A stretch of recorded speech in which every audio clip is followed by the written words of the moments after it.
키워드로 살펴보는 법률 용어풀이 법용이 시간으로 시작해 보겠습니다.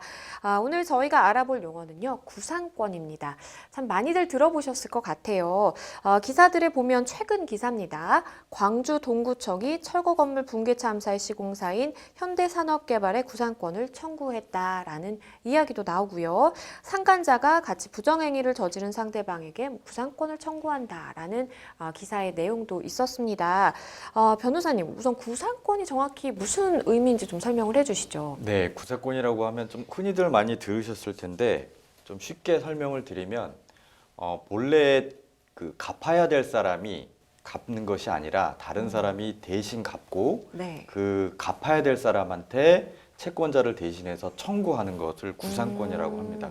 네. 아까 두 번의 예시를 좀 들어주셨는데요. 좀 쉽게 좀 설명을 드리면 네. 아마 보증 쓰시는 이런 구조는 좀 많이 익숙하실 거예요. 그렇죠. 원래 A라는 사람이 B라는 사람한테 1,000만 원을 빌렸는데 C라는 사람이 그 1,000만 원 빌리는 거에 보증을 섰습니다. 그러면 나중에 뭐 A라는 사람이 갚지를 않으면 C라는 사람이 보증을 섰기 때문에 내가 신용으로 그냥 보증을 섰던 아니면 내가 가지고 있는 재산에다가 근저당권을 설정을 해서 이걸 이제 물상본익이라고 하는데 내가 담보를 제공해서 일단 보증을 섰건 간에 갚지를 않아서 내가 먼저 채권자한테 갚았을 경우에 그 1,000만 원을 대신해서 갚았기 때문에 채권자를 대신해서 채무자한테 내가 갚았으니까 그 1,000만 원을 나한테 변제해라 라고 하는 것을 구상권이라고 합니다. 그래서 아까 사례 한 두 가지 정도를 더 아까 말씀을 해주셨는데요. 네. 지금 말씀드린 거는 민사적인 문제고 쉽게 얘기할 수 있는 거고 아까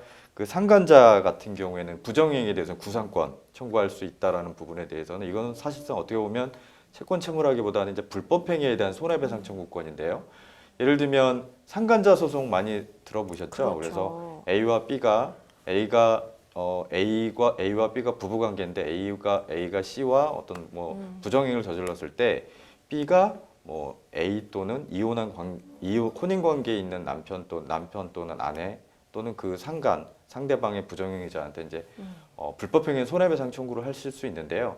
그랬을 때 상간자 간에 서로 그 둘 중에 하나가 자기 이제 청구한 사람한테 다 배상을 했으면 같이 했던 사람한테 너도 그거에 대한 같이 책임이 있지 않냐? 내가 다 물어줬으니까 그거에 대해서 해당하는 비율을 나한테 줘라라고 했을 때 그것 또한 구상권 청구라고 하기도 합니다. 네, 변호사님께서 구상권의 의미에 대해서 상세하게 설명을 해주셨는데요. 지난 2020년 코로나19가 또 확산된 이후에 새롭게 우리에게 친숙하게 다가온 단어도 있습니다. 코로나 구상권 이야기들 많이 들어보셨을 거예요. 그렇다면 코로나 구상권이라는 거는 또 도대체 어떤 의미일까요?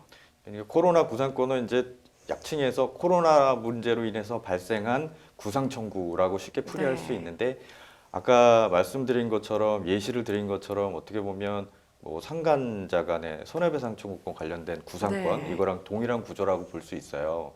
최근에 한참 코로나가 감염이 확산되고 심지어 많이 문제가 됐을 때 쉽게 얘기하면 넉넉한 가족이라고 해서 서울시에서 제작한 홍보 영상인데 이건 뭐냐면 코로나 확진을 받았음에도 불구하고 당시에는 코로나 확진을 받았으면 이거를 신고해서 자가격리를 하거나 또 자기가 동선이 어떤지 보건 그 해당 담당 실무자가 물어봤을 때 그거에 대한 사실대로 다 얘기해 줄 의무가 있었습니다. 그럼에도 불구하고 확진 사실을 숨기고 계속 돌아다녔어요. 그렇게 되면 여러 가지 의무를 위반하는 거기 때문에 그거로 인해서 감염된 사람들에 대한 치료비를 일단 정부가 그에 대해서 치료비를 먼저 이렇게 치료를 해주고 난 다음에 나중에 이걸로 인해서 방역 의무 위반을 이유로 불법행위를 한 가족들한테 한 사람한테 그 치료비를 대신 청구하는 제도입니다. 그래서 실제로 기사에서 보시면 이 부분에 한 2억 2천만 원 정도를 청구를 했다라고 하는데 이렇게 되면 사실 2억 2천만 원이라는 돈은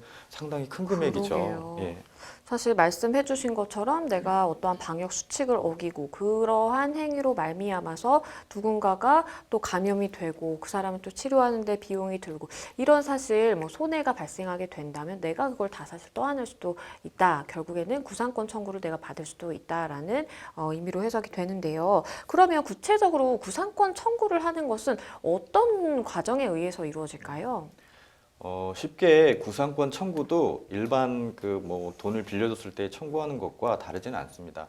다만 이 구상 청구는 내가 대신 돈을 갚았던 거기 때문에 그러한 주채무가 있었고 원래 채권 채무 관계가 있었고 네. 그걸로 인해서 내가 어떠한 경위로 내가 대신 변제를 할 수밖에 없었다는 사실관계에 대한 주장과 그거에 대한 입증 자료가 좀 있어야 되겠죠. 네. 그리고 나중에 주채무자한테 내가 이러이러해서 이렇게 대신 갚았는데 나한테 변제를 해라라고 청구를 했는데 그럼에도 불구하고 채무자가 임의적으로 변제를 하지 않는다면 어쩔 수 없이 일반 채권 채무 관계처럼 법적으로 소송을 제기를 하거나 그 주채무자의 재산에 가압류라든지 어떤 보전 처분을 할 수 있는 방법 함으로써 어떤 내가 변제를 받을 수 있는 절차를 거칠 수밖에 없습니다. 그럼 마지막으로 구상권 관련해서 뭐 알아두면 좋은 점이 혹시 뭐 있을까요? 일단 구상권이라고 하는 거는 내 채무가 아님에도 불구하고 다른 사람 채무를 먼저 변제를 해주는 거잖아요. 그렇죠. 그렇기 때문에 일단 내가 채권자한테 내가 돈을 변제를 하기 전에 주채무자가 실제로 변제한 게 있는지 어떤 상황인지 먼저 확인하고 그다음에 내가 갚아야 될 상황이라고 하면 주채무자한테 내가 이러이러한 상황이기 때문에 네가 안 갚으니까 내가 먼저 갚아야 된다라는 사정 통지라든지 사후 통지를 먼저 해놓으시는 게 좋을 것 같고요. 그다음에 실제로 변제를 하기 전에도 채권자가 임의로 채권자가 채무자한테 돈을 일부 어떻게 변제받은 게 있는지 이런 거를 구체적으로 좀 확인을 해놓고 또 구상권 또 그 소멸시효가 있기 때문에 이러한 경우에는 좀 미리미리 빨리빨리 좀 대처를 하시는 게 좋을 것 같습니다. 네, 지금까지 법률 용어 풀이 범용이 코너 함께 했습니다. 구상권에 대해서 알아봤습니다.